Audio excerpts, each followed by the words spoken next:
Dear students, today we are going to learn the distinguish between fixed price issue method and book building method, right shares and bonus shares.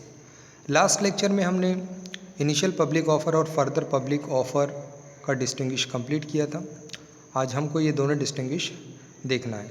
चलो number 1 देखते हैं हम fixed price issue method and book building method. Fixed price issue method और book building method ये दोनों method initial public offer के method है। जब कंपनी अपने शेयर्स इशू करती है तो इन दो मेथड के ज़रिए अपने शेयर्स सेल करती है। तो सबसे पहला मेथड हम देखते हैं fixed price issue method. Number 1 point meaning, under this method the issue price of shares is mentioned in the prospectus and investors have to buy shares at that price only. इस method में share की जो issue price होती है यानी selling price होती है वो प्रॉस्पेक्टस में मेंशन की जाती है और उसी प्राइस पर इन्वेस्टर को शेयर परचेस करना होता है। Under this method the issue price is determined by bidding process. The investors are given a price band and are asked to bid at a price within the band. This way company arrives at a price at which it will sell its shares. इस method में issue price bidding process के ज़रिए यानी selling price bidding process के ज़रिए determine की जाती है, यानी शेयर की एग्जैक्ट प्राइस इस प्रोस्पेक्टस में मेंशन नहीं की जाती है। इन्वेस्टर को प्राइस बैंड दिया जाता है। प्राइस बैंड यानी मिनिमम और मैक्सिमम प्राइस का एक रेंज दिया जाता है और उस रेंज में बोली लगाने के लिए कहा जाती है और इस तरह से कंपनी शेयर की प्राइस डिसाइड करती है बिडिंग प्रोसेस के ज़रिए। तो यहाँ पर बोली लगाई जाती है बुक बिल्डिंग मेथड में। Number 2, price of shares. The exact price of share is known in advance and it is mentioned in the prospectus. Share की एग्जैक्ट प्राइस जो होती है शेयर होल्डर को एडवांस में पता होती है क्योंकि ये प्रोस्पेक्टस में मेंशन होती है। The price of share is not known in advance. Only the minimum price and maximum price at which the company is willing to sell the shares is known in advance. इस method में share की exact price advance में पता नहीं होती है share holder को। इसमें सिर्फ जो है मिनिमम और मैक्सिमम अमाउंट मेंशन की जाती है जिस पर शेयर होल्डर बोली लगाता है और कंपनी इस प्राइस पर अपने शेयर सेल करना चाहती है, मिनिमम और maximum amount. Number 3, prospectus. Company has to issue a prospectus and it contains the details of price at which shares are offered and the total number of shares offered by the company. इस method में company को prospectus issue करना होता है जिसमें share की price की details होती है, टोटल नंबर ऑफ शेयर्स की डिटेल्स होती है, कितने शेयर्स कंपनी सेल कर रही है। Company issues A red herring prospectus. It contains only the price band and the total size of issue. इस मेथड में company red herring prospectus issue करती है। रेड हेरिंग प्रोस्पेक्टस यानी वो प्रोस्पेक्टस जिसमें इशू ऑफ शेयर्स की details नहीं होती है, इसमें सिर्फ प्राइस बैंड दिया जाता है और साइज ऑफ शेयर्स इसमें मेंशन किया जाता है। Number 4, determination of demand. Company comes to know the public demand for its shares only after closure of the issue. जब इशू ऑफ शेयर्स की क्लोजिंग डेट कंप्लीट होती है तो उस वक्त कंपनी को पता चलता है कि उसके शेयर्स के लिए कितनी डिमांड है। Company can know the public demand for its shares every day. The bid are registered in the book every day till the closure of the issue. इस मेथड में कंपनी को शेयर की demand जो है हर दिन पता चलती है क्योंकि हर दिन इसमें बोली लगाई जाती है और बोली को बुक में रजिस्टर किया जाता है जब तक शेयर की क्लोजिंग डेट नहीं आती है। Number 5, payment of application. Application money और entire money has to be paid by the investor at the time of submitting his application for shares. इस मेथड में शेयर होल्डर को एप्लीकेशन मनी पे करना होता है या फिर शेयर के एंटायर अमाउंट पे करनी होती है जब वो एप्लीकेशन फॉर्म सबमिट कर रहा होता है।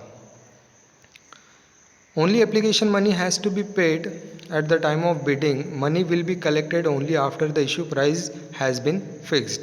इस मेथड में सिर्फ एप्लीकेशन मनी कलेक्ट किया जाता है, एप्लीकेशन मनी पे करना होता है बिडिंग के टाइम पर और बाकी के इंस्टॉलमेंट जो होते हैं कंपनी जब शेयर की फाइनल प्राइस फिक्स होती है बिडिंग प्रोसेस के ज़रिए उस वक्त रिमेनिंग अमाउंट कलेक्ट करती है। Number 6, when used. It can be used for any issue that is public issue, right issues, employ stock option scheme etcetera. इस मेथड का इस्तेमाल किसी भी टाइप के इशू के लिए किया जा सकता है, चाहे वो पब्लिक इशू हो, राइट इशू हो या एम्प्लॉय स्टॉक ऑप्शन स्कीम हो। It is usually used in public issues that is IPO and FPO। ये आमतौर पर IPO और FPO यानी इनिशियल पब्लिक ऑफर और फर्दर पब्लिक ऑफर में इस मेथड का इस्तेमाल करती है। इसके बाद अगला डिस्टिंग्विश हमको देखना है right shares and bonus shares. Right shares, number 1 meaning. In right issue, shares are offered to the existing equity shareholders.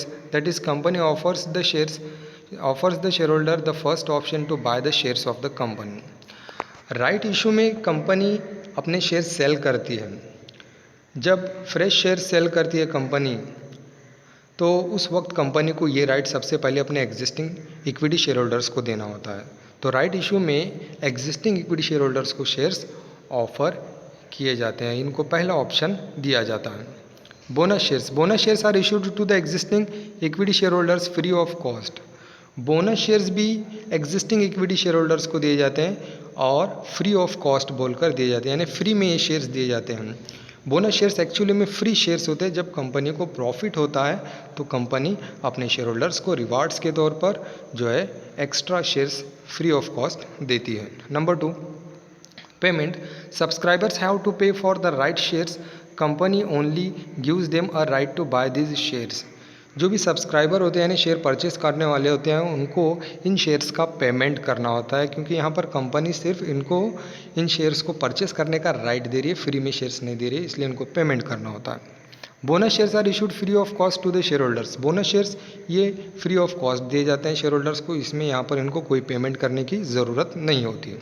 Number 3, partly fully paid up shares.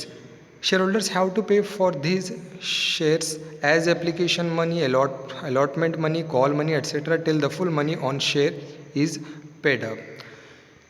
Right shares में शेयर होल्डर्स को सारे instalment पे करना होता है shares की जो nominal value होती है, जैसे एप्लीकेशन मनी है, अलॉटमेंट मनी है, कॉल मनी है।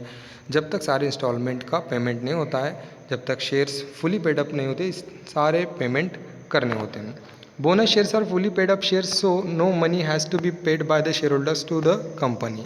बोनस शेयर्स ही फुली पेड अप शेयर्स होते हैं, इसमें कोई पैसे पे करने की ज़रूरत नहीं होती है शेयर होल्डर्स को, क्योंकि ये फ्री ऑफ कॉस्ट दिए जाते हैं। Number 4, minimum subscription. Company has to obtain minimum subscription. If the company fails to receive minimum subscription, it has to refund the entire application money received.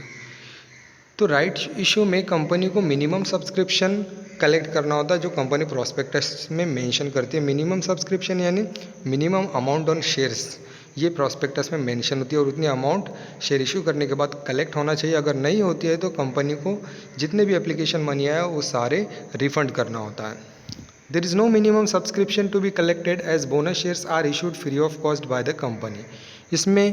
इस method में कोई जो है मिनिमम सब्सक्रिप्शन कलेक्ट करने की ज़रूरत नहीं होती है, क्योंकि यहाँ पर शेयर्स फ्री ऑफ कॉस्ट दिए जा रहे हैं। Number 5, right to renounce. The share holders can renounce his shares. Right to renounce यानी राइट टू रिजेक्ट। तो यहाँ पर शेयर होल्डर्स जो है इस राइट इशू को रिजेक्ट कर सकता है जब कंपनी से ऑफर कर रही है। Share holders can not renounce his bonus shares. Bonus shares को शेयर होल्डर रिजेक्ट नहीं कर सकता। Purpose of issue. Right issue is done by a company when it wants to raise fresh funds but want to give a chance to their existing member to increase their share holdings.